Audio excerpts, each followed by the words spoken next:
Bonjour et bienvenue dans l'entretien de France 24. Aujourd'hui, nous avons le plaisir de recevoir un opposant historique au régime de Mobutu, de Laurent Kabila et désormais de son fils Joseph Kabila, dans ce qui s'appelait avant le Zaïre, qui est aujourd'hui la République démocratique du Congo. Étienne Tshisekedi, merci à vous d'être présent. Merci. Alors, après avoir connu la prison et l'exil, vous qui êtes le fondateur de l'Union pour la démocratie et le progrès social, espérez devenir enfin le président de ce pays si vaste, si riche et si complexe. Est-ce que vous allez être candidat à l'élection présidentielle prévue en novembre 2011 ? Oui, je vais être candidat à la présidence de la République, oui, aux élections prévues pour le novembre 91, si jamais elles sont organisées, parce qu'il y a toujours des bruits qui ne nous rassurent pas sur ce plan-là. Est-ce que vous pensez que les conditions sont réunies pour avoir des élections transparentes ? Je ne dirais pas que les conditions sont réunies, mais étant donné la situation catastrophique dans laquelle le pays se trouve pour le moment, je me suis senti obligé d'entrer dans les jeux pour ne pas demain être accusé de non-assistance à personne en danger, parce que franchement, notre peuple ne peut plus tenir longtemps. En fait, ça. Donc je tiens absolument à participer à ces élections-là. Donc vous, après 3 ans d'absence, vous étiez à l'étranger, vous allez rentrer à Kinshasa en décembre ? Début décembre, oui. Pourquoi ? Qu'est-ce que vous allez faire ? Je vais commencer par organiser le congrès de mon parti. Le premier congrès du parti, on n'a jamais eu le temps, avec toutes ces dictatures, on n'a jamais eu le temps de s'organiser. C'est maintenant qu'on peut le faire. Ça va pouvoir se faire ? Vous pensez que ça va pouvoir se faire ? Et encore une fois, j'espère que ça va pouvoir le faire. Mes collaborateurs qui sont sur place disent que les conditions sont telles que je peux organiser les élections. Je peux organiser le congrès de mon parti qui s'ouvre du 10 au 14 décembre prochain. D'accord. Laissez-moi comprendre quelque chose. En 2006, il y a eu des élections. Vous les avez boycottées. Pourquoi est-ce qu'aujourd'hui, vous décidez a priori d'être candidat ? Est-ce que les conditions de transparence démocratique sont meilleures aujourd'hui qu'en 2006 ? Non, j'ai dit justement que les conditions ne sont pas nécessairement meilleures, mais j'ai dit que la situation politique dans laquelle se trouve, la situation sociale dans laquelle se trouve le peuple congolais est telle que je dois prendre mes responsabilités. Je ne peux pas, pour des raisons que les conditions ne sont pas remplies, ne peux pas cette fois-ci être absent. Il faut absolument que je remplisse mon devoir civique, parce que comme je dis, il ne faut pas que demain je sois accusé de non-assistance de personnes en danger. Parce qu'effectivement, quel est le danger ? Quel est le danger aujourd'hui ? Évidemment, le pays a beaucoup de problèmes, mais pour vous, quel est le danger ? Guerre civile, sécession, coup d'État, effondrement économique, quel est le danger ? D'abord, la manière catastrophique dans laquelle le peuple est dirigé, le pays est dirigé par l'équipe au pouvoir pour le moment.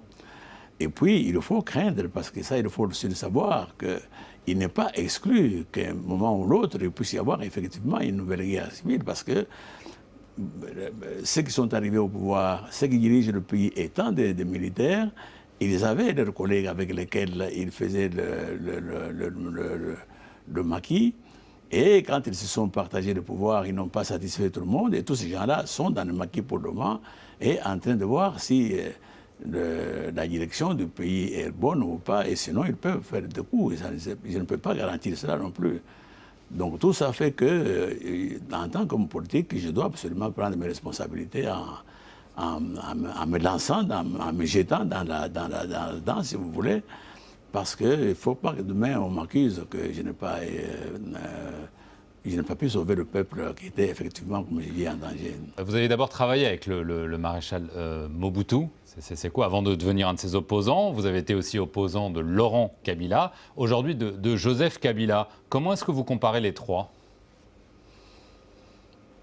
Les trois, ça va un peu crescendo. Mobutu, j'ai même collaboré avec lui parce qu'il avait toujours cette habitude de faire le contraire de ce que disait sa constitution. la Constitution, à ce moment-là, qui rédigeait sur le pays, j'y ai contribué pour la rédiger. Elle était très démocratique, elle prévoyait le multipartisme, elle prévoyait tout. Mais dans la pratique, Mobutu faisait juste le contraire. Et c'est ça qui m'a servi à un moment donné de me révéler, de dire non, voilà ce que dit la Constitution, nous devons la suivre plutôt que faire le contraire. Mais quand Kabila, Laurent est arrivé, c'était pire que Mobutu. Là, il n'y a absolument aucune logique. Personne ne pouvait suivre, personne ne pouvait savoir ce qu'il voulait et ce qu'il ferait. Pas, de la même manière que son fils aussi, il n'a aucune vision, on ne sait pas demain qu'est-ce qui nous attend au Congo. On agit au sauve qui peut, on ne sait pas très bien ce qui va se faire. Donc, un homme qui n'a pas de vision politique, qui n'a pas de programme, il y a 10 ans qu'il est au pouvoir. Pour le moment, il ne faut pas oublier ça. Alors, ce n'est pas après avoir bitumé quelques tronçons de route qu'on peut dire qu'il a dirigé le Congo. Donc, tout est, à tous les plans, tout est catastrophique. Le plan social, on n'en parlait pas. Les fonctionnaires sont toujours en grève permanente, donc il ne faut pas en parler. Il n'a construit aucun hôpital, aucun centre médical. Un dictateur, oui, parce que justement, je vous dis qu'il dirige un peu comme son père, un peu à l'arbitraire, sans tenir compte de la Constitution de la République, sans tenir compte des lois qui existent. Vous avez dit que tous ces dirigeants, depuis l'indépendance, ont été d'une certaine façon soutenus, voire imposés par l'étranger, la communauté internationale, la France notamment. Est-ce que vous pensez toujours cela? Qu'aujourd'hui, ce sont les pays étrangers qui essayent d'imposer un leader au peuple congolais? Mais jusqu'ici, oui. Jusqu'ici, nous avons l'impression, la conviction même que c'est particulièrement ce qui s'est passé dernièrement en 2006, qu'on appelait les élections chez nous. Ça ne sont pas été des élections auxquelles le peuple congolais a participé. Nous appelons, continuons à dire que c'est vraiment une mascarade organisée justement par la communauté internationale, par un groupe au moins de la communauté internationale. Qui? Donc, enfin, on ne peut pas aller, vous l'avez dit, jusque dans les détails, mais la communauté internationale... La France soutient toujours Joseph Kabila? Mais nous avons l'impression, je ne suis pas sûr, j'ai l'impression, je viens de la Belgique, je vois que certains leaders politiques qui avaient effectivement appuyé Kabila, maintenant, devant ces réalisations que je viens de décrire, j'ai l'impression que les gens ont tourné un kazakh, ils ne savent pas, ils ne peuvent plus avoir confiance dans un homme qui mène le pays. Vous pensez que Paris et Washington pourraient lâcher Joseph Kabila? Ah oui, devant en tout cas les actions que Kabila mène maintenant, donc c'est-à-dire d'inexistence d'un État, voilà. Nous sommes là dans un non-État. Donc je crois que les réalités sont telles que, quels que soient les appuis que l'Amérique et la France donnaient à Kabila, ils doivent absolument s'en défaire pour le moment. Ce n'est pas possible. Mais entre devoir et le faire, vous pensez qu'il y a une possibilité que ça devienne une réalité? Ils vont le faire. Ils vont le faire parce que attendez mon retour, parce que nous allons effectivement mobiliser le peuple congolais, parce que ça c'est encore une chose qui est nous allons mobiliser le peuple congolais. Maintenant, le peuple est vraiment tenu au silence. Il n'y a pas les gens ne parlent pas, il n'y a pas de réunions, on ne peut pas, les partis politiques ne peuvent pas se réunir, etc. Mais je crois qu'à mon arrivée, nous allons absolument changer cette attitude-là. Et à l'extérieur, on entendra ce qui va se passer au pays, au Congo, et je suis sûr que personne ne sera insensible à ces pressions intérieures du peuple congolais. Il y a eu notamment la mort de 2 militants des droits de l'homme, Floribert Chebeya, début juin, et Armand Tungulu, qui avait caillassé l'escorte présidentielle. Pour vous, ça signifie quoi? Ça signifie justement que vous venez de donner, illustrer par ces exemples-là, le régime qui est au pouvoir au Congo. Un homme comme Chebeya, il était très... Vous accusez le régime Kabila de les avoir tués? Absolument, c'est une certitude. Il n'y a pas de doute, il n'y a personne qui en doute d'ailleurs. C'est une certitude. Il présente les choses autrement, d'ailleurs très mal présentées, pour expliquer tous ces mots-là, mais personne ne doute que c'est vraiment le pouvoir au sommet qui est à la base de ces meurtres. D'accord. Juste dernière question. On a beaucoup parlé de l'Est du pays, avec des milices, des viols massifs. Comment jugez-vous la situation là-bas?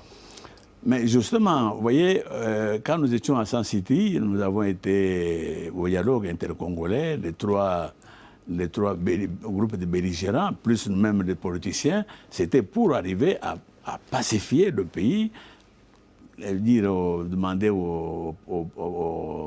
à ceux qui portaient les armes de les déposer, mettre sur pied une armée nationale pour la première fois d'ailleurs, parce qu'il n'y a jamais eu l'armée nationale, procéder à un recensement de la population, parce que depuis 60, nous ne savons pas combien sont les Congolais, procéder à l'identification des Congolais, parce que depuis lors, les désordres tels qu'il y a énormément de gens de toutes parts qui sont dans le pays, on ne sait pas qui est Congolais, qui ne l'est pas. Tout ça a été exigé au dialogue intercongolais avant qu'on puisse parler d'élection. Mais comme on avait les idées de tricher comme on a triché, on a négligé justement toutes ces choses-là qui allaient nous assurer des élections réellement libres et transparentes. Donc on a négligé ça.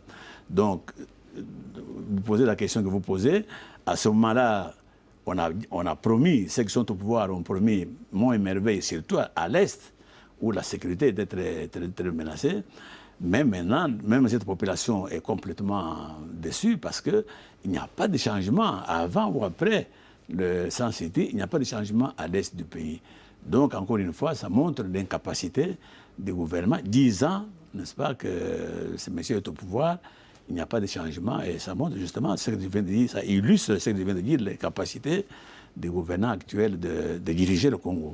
Très bien, je vous remercie beaucoup Étienne Tshisekedi d'être venu à l'entretien de France 24. Merci à vous de l'avoir suivi. Restez sur France 24 pour plus de nouvelles.